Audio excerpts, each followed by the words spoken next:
So from last time, we did directional derivative, the definition, and we had this theorem set up. And so today, we'll start off by defining the gradient to be a vector of partial derivatives. Okay.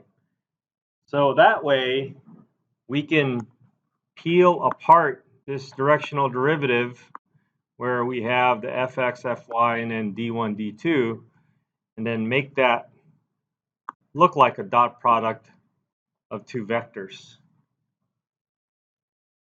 Because now we have the gradient defined as a vector.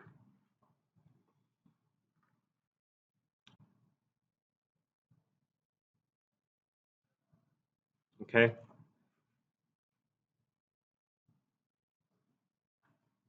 And hopefully not to complicate things, but if we define an angle between the unit vector and the gradient as theta,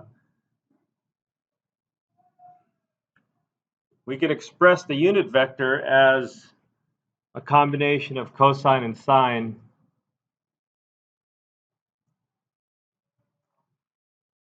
and so we can rewrite our directional derivative as a dot product, but remember the dot product can equal to the magnitudes of each of those terms times the cosine of the angle between them. And what is the cosine? Well, what is the magnitude of a unit vector? 1. And so we can see that magnitude of the unit vector become 1 and disappear. And then we really just have the magnitude of the gradient times the cosine. So this will become useful for us later on.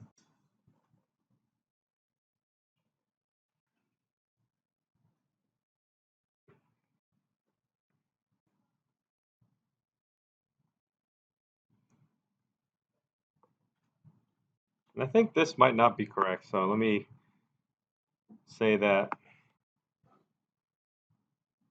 we'll just let theta be the angle between the gradient and the unit vector.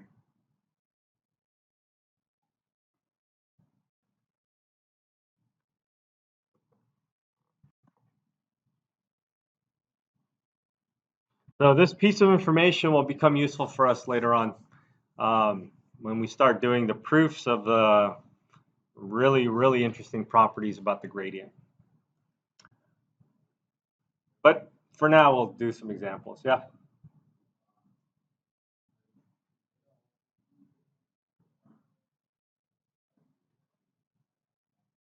No, see, that's the thing. That's why I had to take out that u is equal to cosine theta sine theta. Because for now, we're going to want to let theta be the angle between the direction vector, and the gradient. Because this idea will become more pertinent to us later on. Okay. Let's do some examples.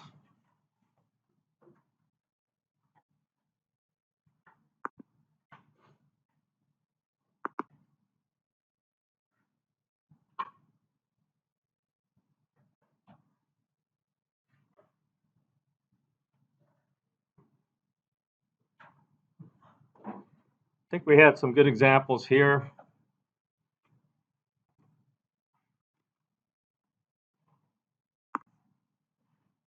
Now let's pick one of these values. Maybe you guys could do it.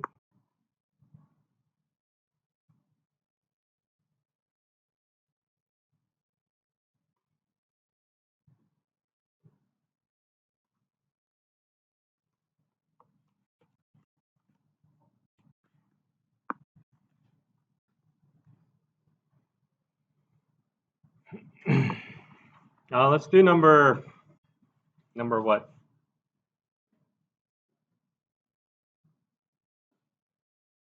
The first one. All right. Why don't you guys take about 4 minutes or so working on the first one.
All right.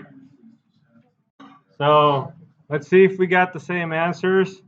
So far, I've done the gradient of f, right? So looks like if you remember, the derivatives and integrals of sine and cosine get kind of mixed up. So the derivative of sine is positive cosine. And then the chain rule says we got to take the derivative of what's inside with respect to whatever variable we're dealing with. So there's a 2 and a 3 on the outside. Now, they want us to evaluate it specifically at a point. So the point is -6, 4. And so what that means is that you're going to put in -6 in for x. Yeah. Oh, thank you. Yeah. All right. So now let's put in -6 and +4. So cosine looks like I have to multiply that by 2. So -6 times 2 is -12, and then 3 times 4 is 12. So they'll cancel each other out inside of the cosine. So I will have 2 cosine of 0, which is just 2, and then 3 cosine of 0, which is 3. So maybe I'll make a note here. Cosine of 2 times -6 plus 3 times +4 equals cosine of 0, which is equal to 1. So that's how we got the gradient evaluated at a point. And now we should verify that this in fact is a unit vector, but it's already given as a unit vector. So that's one of the things that you are going to need to watch out for, and that you're going to need to make sure that your vector is going to be a unit vector before you do this. Okay. So this is a unit vector, so that we can move on. And so the derivative of the function in the direction of u evaluated at the point -6, 4 is equal to this gradient evaluated at that point dotted with the unit vector √3/2, -1/2. Okay, so I think we just need to work all that stuff out. This is going to end up being a number, a scalar, and not a vector. So 2√3 is not much we can do about that, -3. And so if we want it as a decimal approximation, we punch it into the calculator and see what we get. But aside from that, this is what we have. So what does this number mean? This number means that if I'm sitting at the point -6, 4, I would actually, if we want to look at f of xy as a surface, and I'm sitting at this point -6, 4, and I move in the direction of u, which is going to be √3, -1. If I move in that direction, then my f function, in this case, or in some cases might be a height, my f function will change by this much. That's 2√3 minus 2 divided by 2,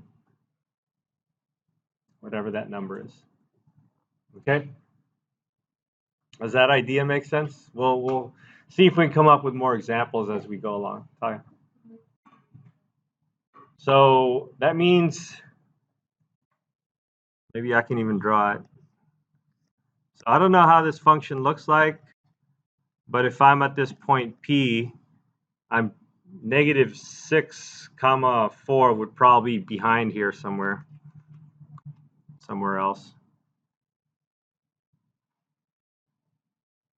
I'm at this point P, then when I say I'm sitting at the point P, I'm actually sitting on the surface at the point P. So this isn't just P, this is P with the Z component that gives you the height. So we didn't actually compute the Z component there. And then if I want to move in this direction, so that's a positive in the X direction, negative in the Y direction, positive in the X direction, negative in the Y direction. So maybe going this way. If I want to move in this direction, this is the point that's given to us and the direction that we're moving towards is given in 2 dimensions, right? So we're looking at it as if we were looking at a map, and then we're on the mountain. And then if you move in that direction,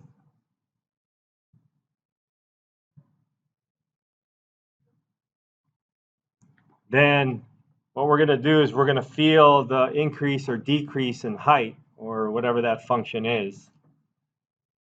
And so I guess I should have drawn it where we would be going up, because I think 2 root 3 minus 3 divided by 2, I think that's a positive number. Is it? No, whatever. Whatever that number is, if we take a step towards that direction, then we're going to feel the change in height by that much.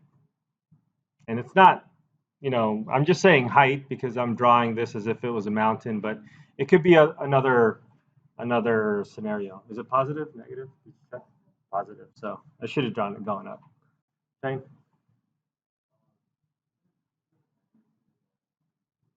Ooh, if it is, then we're in trouble. Yeah,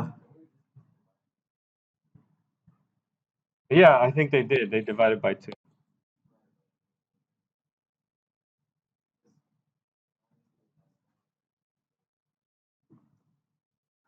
Or square root of 4, yeah.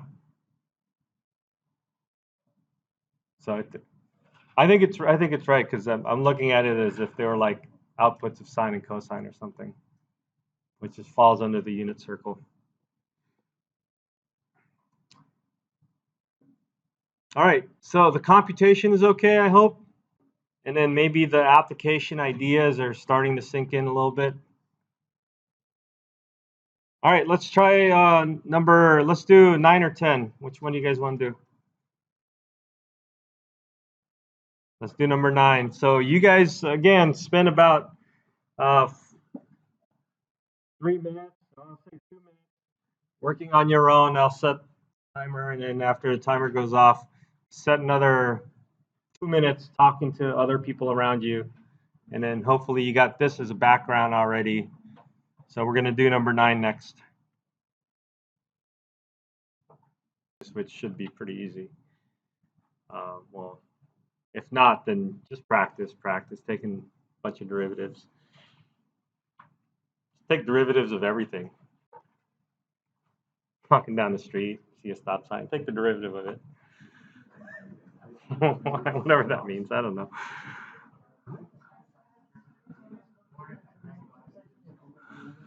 All right, so can you guys tell me what the answer is? I don't have to figure it out. Well, for evaluated at the point is what? What's your vector?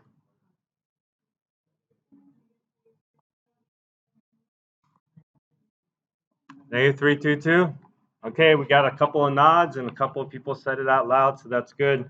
So all that is putting the value of 2 in for x and -1 in for y and +1 in for z. And then you take the dot product. Of course, you want to make sure that your u is a unit vector, which in this case it is. And I want to again warn you that you're probably not going to be given a unit vector, and you have to make it into a unit vector yourself before you start this process. Hint, hint. So the directional derivative of the function in the direction of u at the point 2, -1, 1 is going to be the dot product of the gradient that we just found and the unit vector, which is 0, 4/5 and -3/5.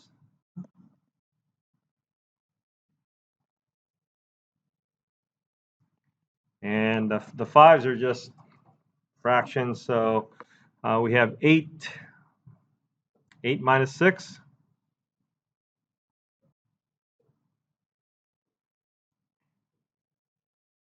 So now trying to describe this in a more physical or application way is a little bit more difficult.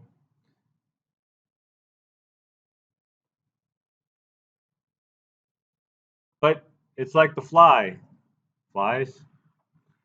Say your temperature in your room is given by this function, and your fly is moving around the room and passes through this point and happens to be going in this direction. So what is the rate of change of temperature that the fly is going to feel as that fly goes in that direction? And it's going to be 2/5, I don't know, degrees Celsius per something. I guess it would be per feet or centimeters or whatever. Okay, any questions? So now we can take the derivative not just in the x direction or in the y direction as what would happen in the partial derivatives, but now we could take the derivative in any direction we want, and then we will have a rate of change. So, yes. Well, we just take the magnitude of this.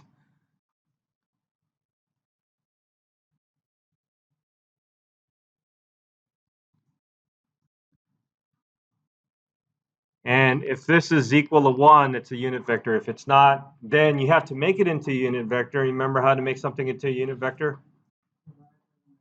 Divide by its magnitude. So you take each of those terms and divide by its magnitude. Okay?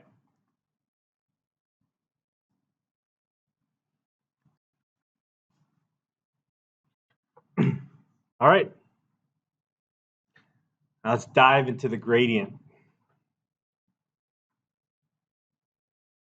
Turns out that the gradient has a couple of really, really important properties that would be useful for us. Wait, before we dive into the gradient, I don't know what we should do first. Should we dive into the gradient, or should we go higher dimension?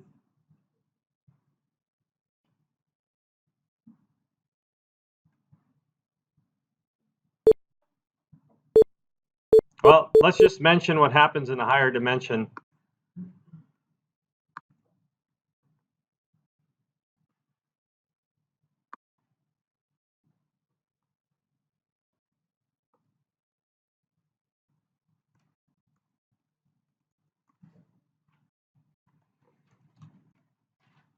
So the gradient as a function of 2 variables is a 2-dimensional vector. The gradient as a function of 3 variables is a 3-dimensional vector. So the gradient as a function of n variables will have n derivatives. And I think when we first introduced the notation for the partial derivative, sorry. When we first introduced the notation for the partial derivatives, we saw f sub x and f sub y and f sub x, f sub y, and f sub z. And then they also suggested a notation where you have f sub 1, f sub 2, f sub 3. Well, I think that's most useful if you have more than 3 variables and you just have to keep track of which variable is which. And so if you have 17 variables, for example, and you're gonna, depending on where you start in your alphabet, you're gonna start using weird letters. And so in higher dimensions and even in linear algebra, instead of using x, y, z, they use x1, x2, x3. And if you have more variables than that, they go all the way up to x whatever, x sub whatever. And so we can just denote the partial derivative with respect to whatever variable we're looking at will be f sub whatever place of variable that is. And that's what this notation means. We're talking about the derivative in the nth variable. So we can have an n-dimensional gradient, and the directional derivative would be computed just as easily. We start off with our n-dimensional gradient, and since you're in Rn, your function starts from Rn to R, whatever. You're in Rn, your u, your direction that you're going towards, is also going to be an n-dimensional vector. And so here you just have a couple of n-dimensional vectors being dotted, and then your result is going to be your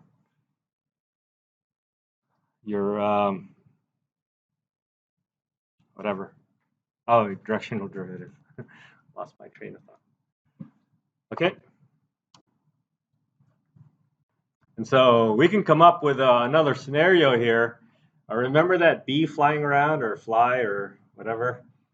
So that fly flying around the room, each point in space in the room is a three-dimensional vector. Now, if we add on and complicate things a little bit and have another dimension that would describe time, so like at 12 o'clock, the temperature is going to be whatever it is in that room, and maybe at 1 o'clock, the temperature is going to change for all those points in the room. So now your temperature is dependent on the x, y, z in space, and then the time of day.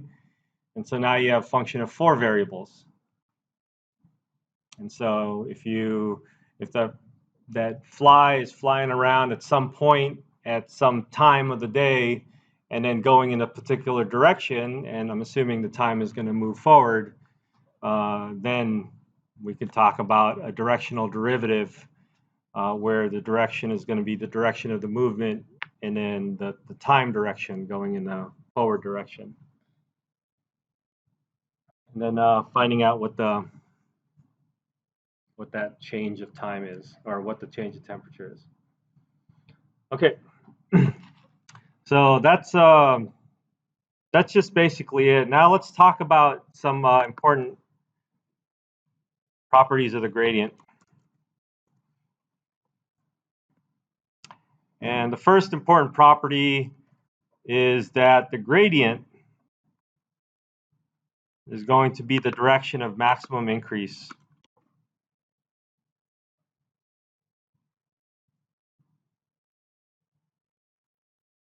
So if we bring it back down to a function of 2 variables, we have f of x, y. What's happening is that if you're at a particular point, and let's use the point on the surface, if you're at a particular point, there are many different ways to go. So I guess I'll draw that mountain again.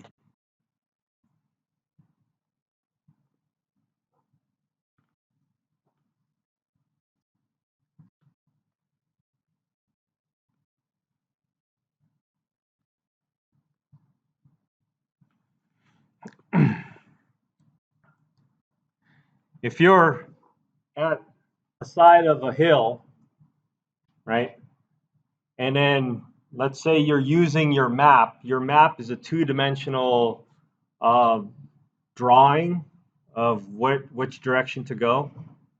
If you're using your map, you can take a step in any direction in that 2-dimensional map of yours, right? So the question is, which direction should you go to feel the highest increase, or the largest increase in height? Let's put it this way. So which direction should you go to feel the largest increase in height? If you're sitting on the mountain yourself, then you can probably figure out which way to go, right? Where the steepest part of the mountain is at the point that you're standing on. So that is actually the gradient. So how are we going to prove that? So these properties of the gradients, I think, are really pretty fun to prove. Fun, relatively speaking.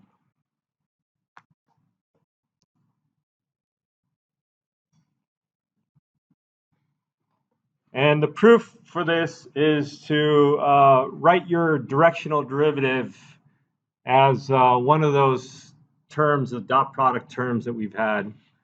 So But before we do that, we want to say that we're trying to maximize the directional derivative.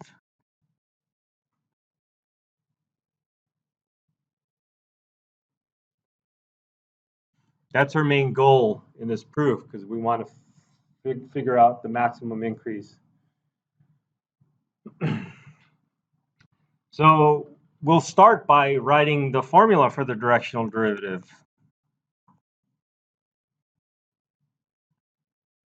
And the formula is whatever that formula is, but let's just cut down to the gradient portion of things. And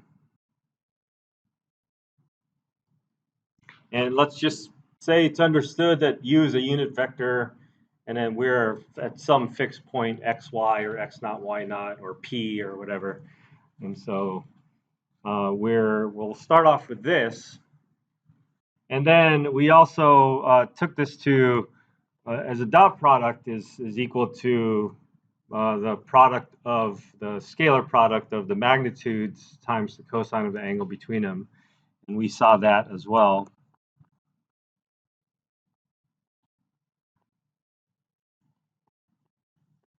And then some visual might help here. So I don't know what the gradient or which way the gradient is pointing, so I'm just going to pick some random direction right now. And then I want to say that my u is the vector that I'm trying to adjust so that I have the maximum value here. And then based on this transformation in the equation, I basically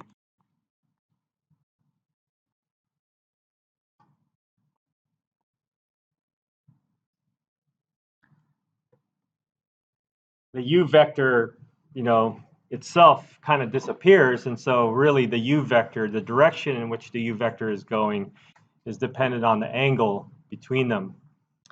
So now the next question is when, so the gradient is the gradient at a particular point, and I'm not going to be able to move that or fix or change that.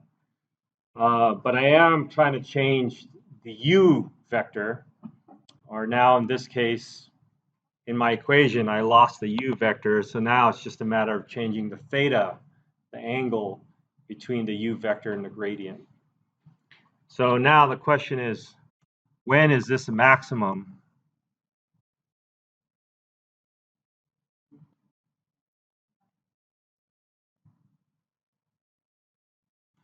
When? When theta is equal to 0. Imagine the graph of theta, or whatever you need to imagine. Theta is equal to 0. And what does that say about the unit vector with respect to the gradient? When theta is equal to 0, looking at the drawing, going in the same direction. So therefore, u must be going in the same direction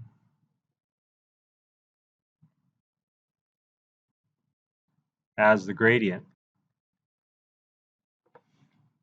So that's it. That's the proof. We maximize our directional derivative by going in the same direction as the gradient. And we could also say a couple more things, like when will we not have any change? Does that make sense? At pi over 2, so if we go perpendicular to the gradient, then you're not going to go up or down in your height in your mountain. When am I going to have the maximum decrease?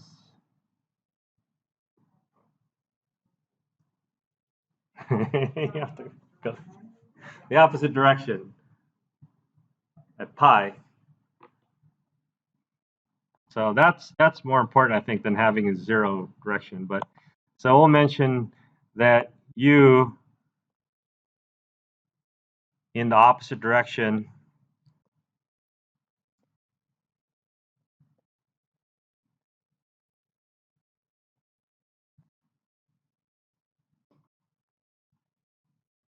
Probably using the wrong preposition here. U going the opposite direction of theta, or of gradient, from gradient, with respect to gradient, with gradient, will be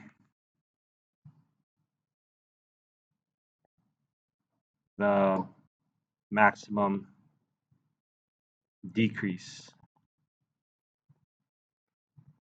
So to feel the maximum increase, you go in the direction of the gradient. So you're up on the mountain, right? You look at your map, say, oh, if I just follow the gradient, I'm going to go up the maximum increase. So that's my first step, is going to give me my highest way to get up to the mountain. But if I go the opposite of the gradient, that's how the water flows, by the way, right? When you have water going down on the side of the hill, it's going to try to look for the fastest way to get down. And so it's going to follow the path of the gradient.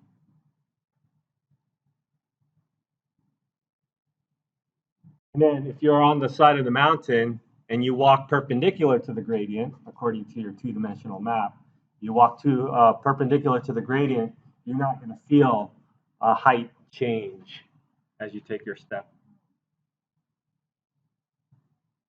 Okay? Any questions? Is it interesting? Ooh, yeah.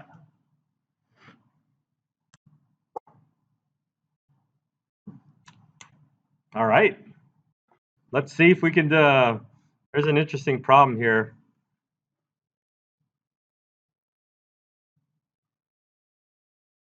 The hill you're climbing.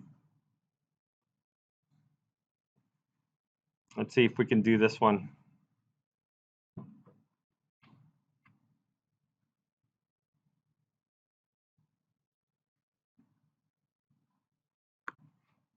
Oh wait, there's a temperature metal ball. That's boring.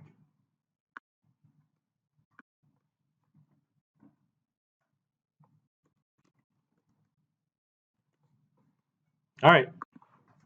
So let's say you're climbing a hill. It has a shape, given shape of this surface, where x, y, and z are measured in meters. So now we have meters here, and you're standing at a point coordinate. If you're looking at the map, your coordinate on the map is just 60, 40, but then they give you the height as well. So you're at 60, 40, 966 meters high above sea level, maybe. And the positive x-axis is east, and positive y-axis is north. Okay. So this, if you without graphing this, can you look at the function that we have and give an idea of what this might look like? This, by the way, is one of those skills that I'd like you to be able to pick up. Remember, we talked about conic sections in 2 dimensions, and then we jumped up to 3 dimensions with quadric. And it's a matter of looking at your x's, your y's, and your z's. Which one is squared, which one's not squared.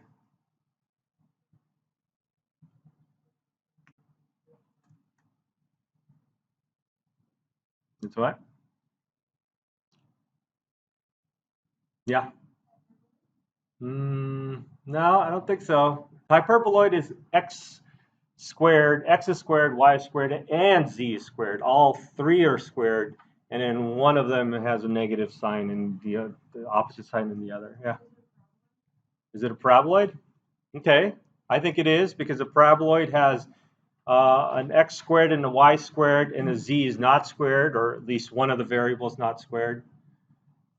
Now it's a matter of, is it like a bowl paraboloid, or is it a hyperbolic paraboloid? That's the next question. So the x and the y both have the same sign. Now granted, they're negative. If they were both positive, I would imagine that this is going to be a paraboloid pointing upward. But since they're both negative, then I would imagine this is a paraboloid pointing downward. Now, if one's positive and one's negative, they have opposite signs. I would imagine that to be a hyperbolic paraboloid, a saddle of some sort, right? But since they both have the same sign and they're both negative, it's going down. Not only that, it's raised up by 1,000 meters. So that's your starting point. So this looks like it's going to be an upside down paraboloid that's moved up by 1,000 meters. Okay, so that's a good exercise. There's some of the functions that you'll run into you won't be able to come up with whether what shape it is, but try to look at it and see if it's anything that you know. And I would say that you should know planes, paraboloids, hyperboloids, ellipsoids, and spheres. So those are the basic shapes that you should be able to look at and identify. All right. So now let's see. We could draw the paraboloid. We could actually draw the paraboloid because it's. Let's draw it. Stop talking and draw it.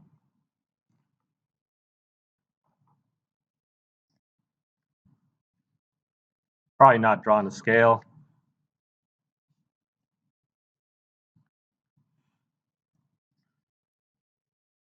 Seems like it'll be a lot flatter since the coefficients are like 0.005 and stuff. Elliptic. This is probably more precisely described as an elliptic paraboloid because the cross sections are ellipses. All right, you're at 60-40, so they're both positive, and you're up at 966.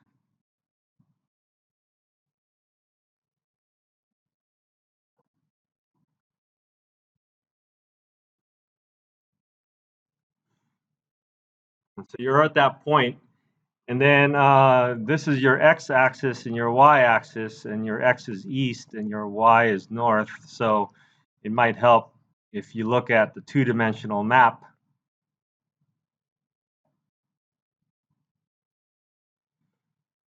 As your north and your east, so that you're looking at your compass to figure out the direction of which way to go, and then we can answer some of these questions. All right, so that's the basic setup, and they're asking us if we go south, will you start to ascend or descend, and at what rate? So it looks like what rate looks like a directional derivative question. So going south, this is our first one. I want to make up a unit vector that has this direction. And what is that unit vector? 0 and x, -1. It's pointing to that point 0, -1. You can make it as long as you want, but since we want a unit vector, we want to make sure it's a unit vector. So that's 0, -1. So that's our first directional derivative. So part A, we want the direction of the function in the direction of u, and we'll call this u1 for now. You can, if you really want, you can call it -I, right? That's what that is. But let's just call it u1. And then,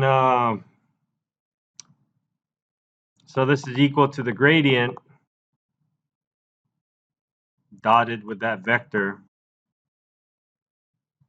So it looks like we need to find the gradient. So let's do the gradient up here. And with respect to x, everything else disappear except we have 0.005 times 2. Is that 0.01?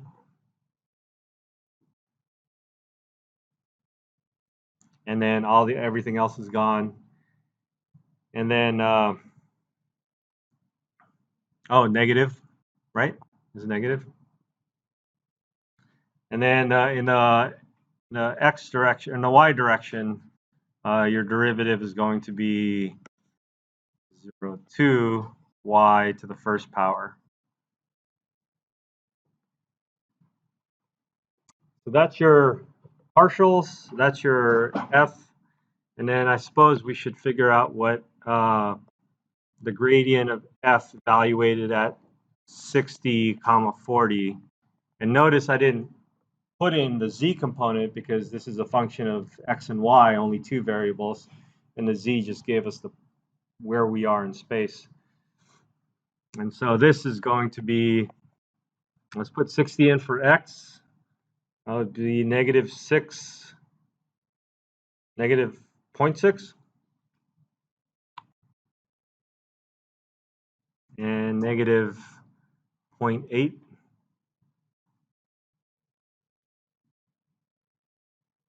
Did I do that right? Should check. I'm really bad at math.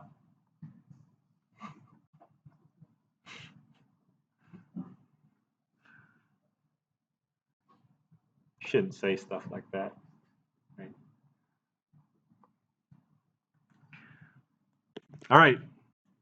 Got negative 0.6 comma negative 0.8.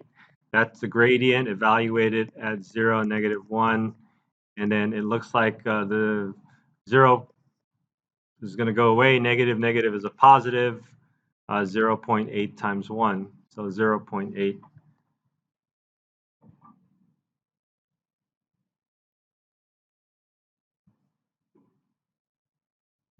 So you're going to go up meters per square meters. This is weird. Does that make sense? You're taking the derivative with respect to a direction. What direction is still meters? And you're changing in meters per meters. Ooh. Is that right? I don't know. Actually, don't care. Just trying to make the physics people happy.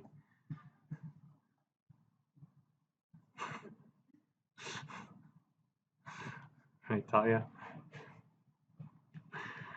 All right, well, in any case, it's positive. It looks like you will be ascending up by 0.8 meters for every meter step that you take in the southern direction.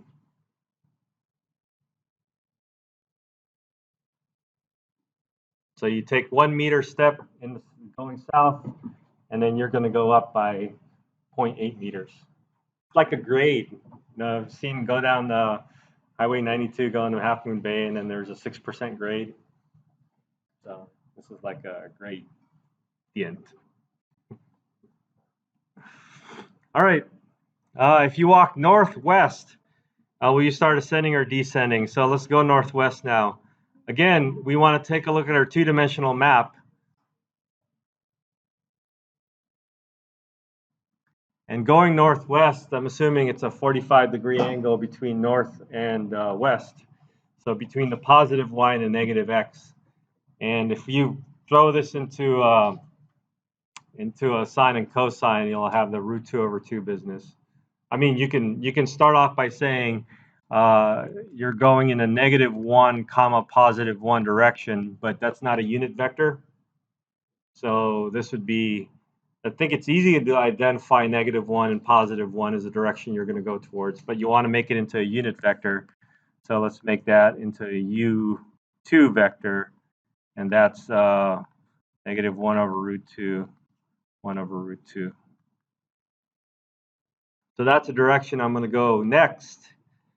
And fortunately, I already have my gradient evaluated at the point that I need.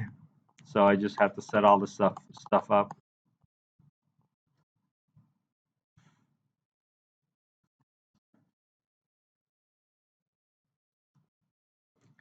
So I have a negative 0.6, negative 0.8 as my gradient, and I'm dotting that with a negative 1 over root 2, positive 1 over root 2, and that's going to give me whatever it's going to give me. So it looks like I need to subtract. Negative 8 is going to be bigger than positive 6, so it's negative 0.2 over root 2, whatever that is. The important part, or at least in terms of what they're asking, is that it looks like it's a negative, so we will be descending if we take a step in the northwest direction.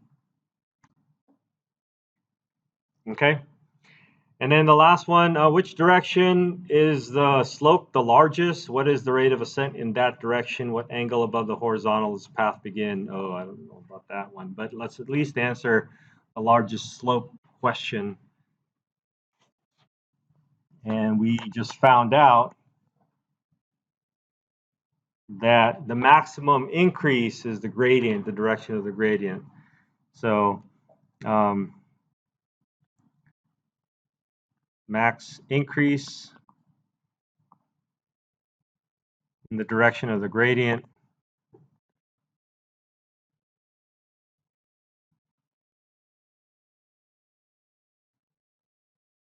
so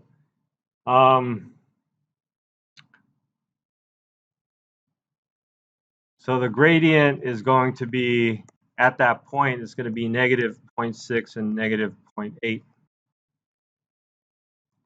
right? So now if we want to find a directional derivative going in this direction, I should have highlighted this in the proof that we had before. Let me go back to the proof so I don't have to do this work. I mean, normally I would say the direction, in the direction of the gradient of f, and then you would say this is equal to the gradient dotted with the gradient, except the gradient may or may not be a unit vector. So how do you make a unit vector again? You divide by its magnitude. So you basically have the gradient dotted with the gradient divided by the magnitude of the gradient. Does anybody remember what the dot product of a vector with itself is? It's the magnitude squared.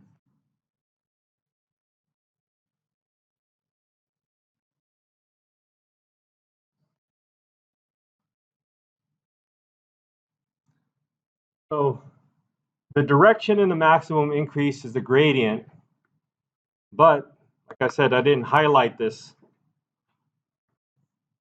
The maximum increase itself is the magnitude of the gradient.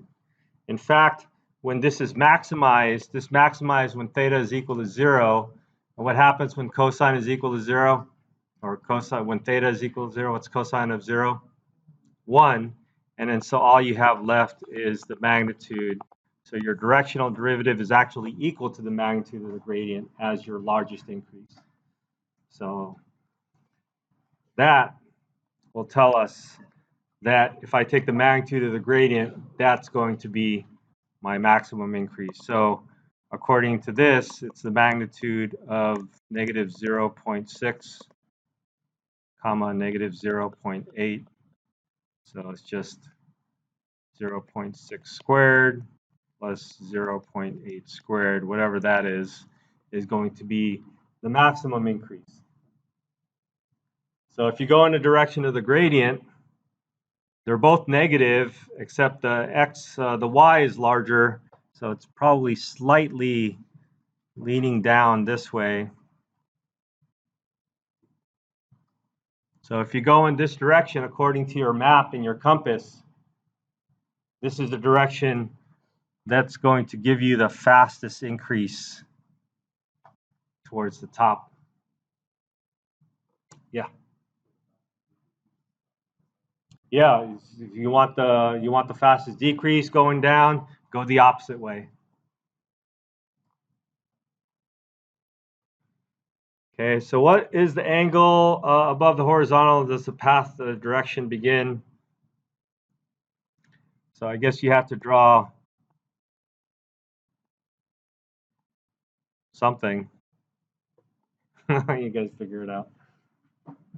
I'm out of time. All right, so that's one of the two important aspects of the gradient. The next one we'll have to wait till Thursday. While you guys were doing a little bit of work, I set up the quiz so you can download the quiz and then do it by hand and then submit it in class on Thursday. And I want it, first thing in class. And then I'll collect it and then I'll grade it as if it was a regular quiz. All right, see you guys next time. No class tomorrow.